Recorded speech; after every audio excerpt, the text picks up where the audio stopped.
3 operasi yang berturut-urut ini terjaring 3 oknum jaksa.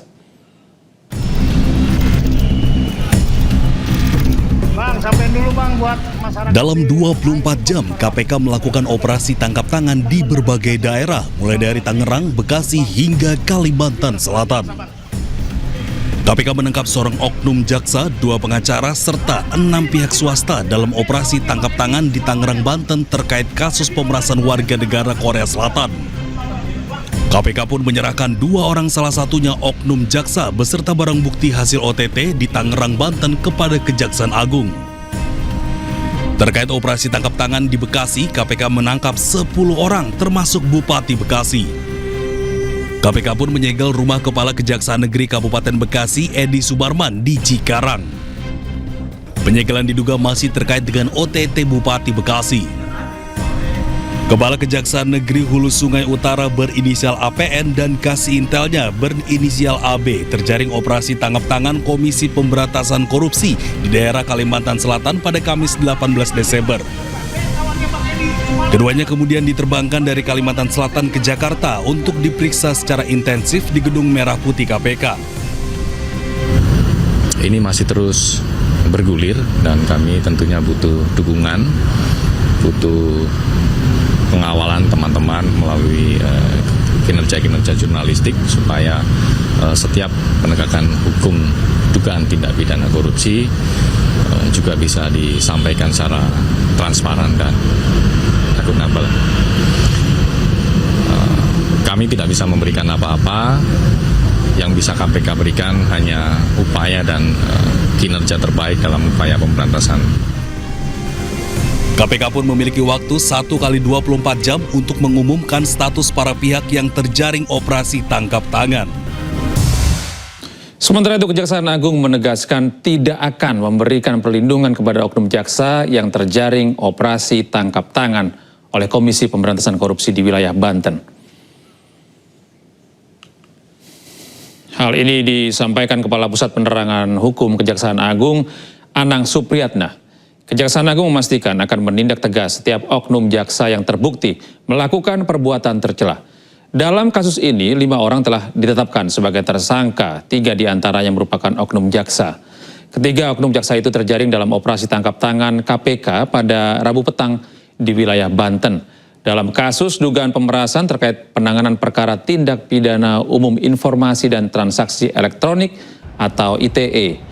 Dari perkara ini, penyidik Kejaksaan Agung menyita uang tunai hasil dugaan pemerasan senilai sekitar 941 juta rupiah.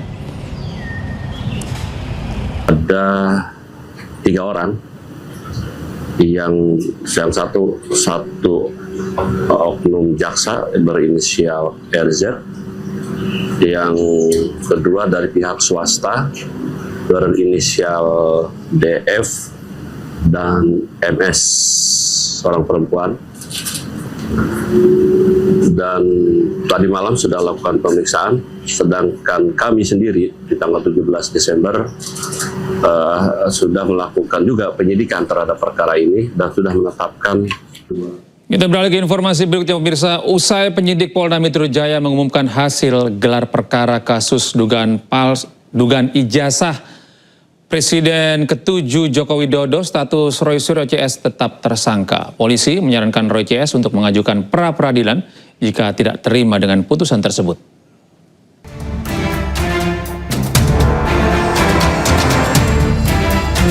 Penyidik di Treskrimum Polda Metro Jaya menantang para tersangka kasus ijazah Joko Widodo mengajukan gugatan pra-peradilan. Tantangan itu disampaikan pada para tersangka jika Roy Suryo CS merasa tak puas terhadap penetapan tersangka yang dilakukan oleh Polda Metro Jaya. Adapun terhadap penetapan tersangka yang sudah kami lakukan, apabila para tersangka atau kuasa hukum keberatan, maka dipersilakan untuk melakukan pengujian melalui mekanisme pra-peradilan sebagaimana yang sudah diatur dalam KUHP. Sebelumnya, tim advokasi anti kriminalisasi akademisi dan aktivis mendesak Polda Metro Jaya segera menerbitkan surat perintah penghentian penyidikan kepada para tersangka kasus ijazah Jokowi. Pihak Roy Suryo CS menilai penyidik tak punya wewenang untuk menetapkan keaslian dokumen ijazah Jokowi dalam forum gelar perkara khusus. Dari Jakarta, Den Helmi Sejangbati, iNews melaporkan. Pemirsa, Polda Jatim kembali menangkap satu pelaku pembunuhan mahasiswi UMM, Faradilah Amalia Najwa. Pelaku ditangkap di Pamekasan, Madura, Jawa Timur setelah melarikan diri selama 4 hari.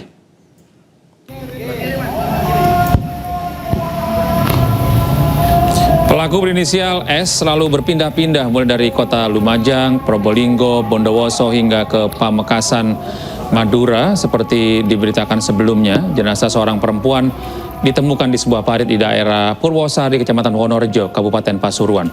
Sebelumnya, seorang anggota Polres Probolinggo, Bribka Agus Silaiman, dengan inisial AS yang juga ipar dari korban sudah diamankan. AS diduga pelaku utama. Pemirsa, puluhan warga desa Suradeg di Kabupaten Aceh Barat mendadak gempar setelah ditemukan butiran yang diduga emas di halaman rumah salah satu warga. Fenomena ini memicu warga lainnya untuk mendatangi lokasi dan berburu emas dengan mendulang pasir dan air secara manual.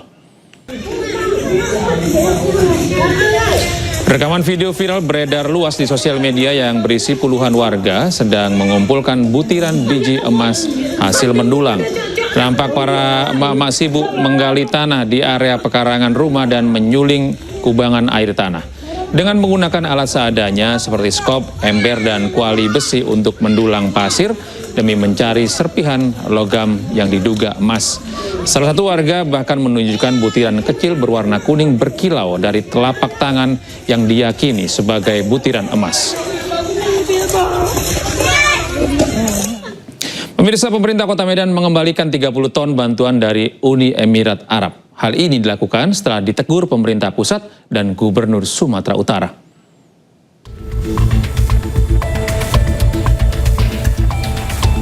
Bantuan Uni Emirat Arab yang telah diterima oleh pemerintah Kota Medan akhirnya ditarik dan dikembalikan ke Uni Emirat Arab. Hal ini dilakukan Pemkot Medan usai ditegur pemerintah pusat dan Gubernur Sumatera Utara lantaran pemerintah belum membuka diri untuk menerima bantuan dari pihak asing.